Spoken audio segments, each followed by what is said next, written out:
Bonjour les enfants.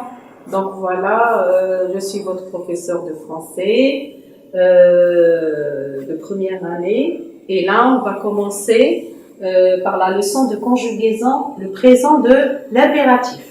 Alors voilà, on va commencer par les phrases. Je vais les lire, on va les lire ensemble. Pensez à éteindre les appareils quand vous ne les utilisez pas. Deuxième phrase, faites des efforts pour réussir.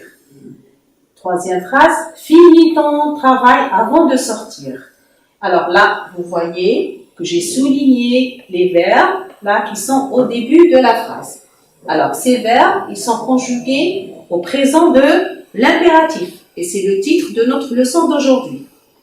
Alors, qu'est-ce que vous remarquez? Que devant chaque verbe, il n'y a pas de pronom.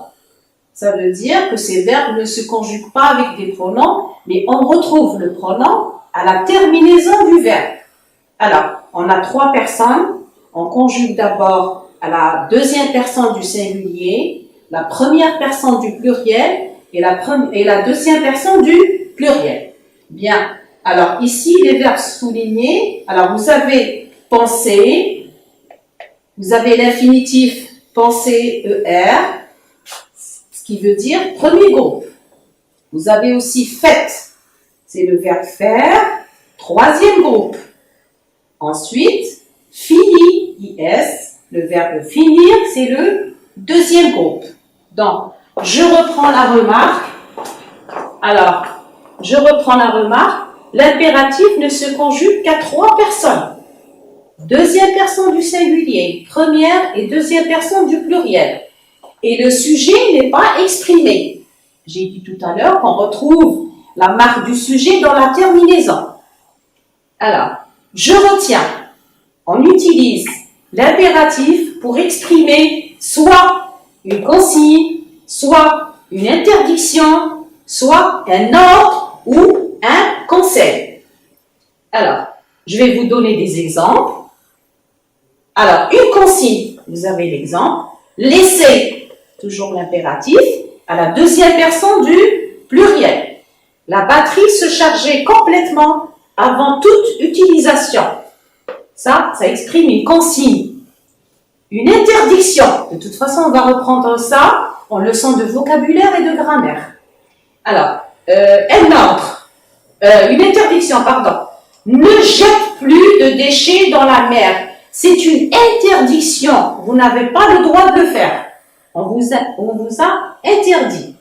Un ordre. Là aussi, vous n'avez pas le choix. Reste chez toi pendant le confinement. Je sais que j'ai donné cet exemple et en même temps pour vous transmettre un message de rester chez vous. Alors, un conseil, dites toujours la vérité. C'est un conseil. Vous pouvez ne pas le suivre, mais c'est un conseil. Alors, toujours avec l'impératif, là, c'est le verbe dire à la deuxième personne du pluriel.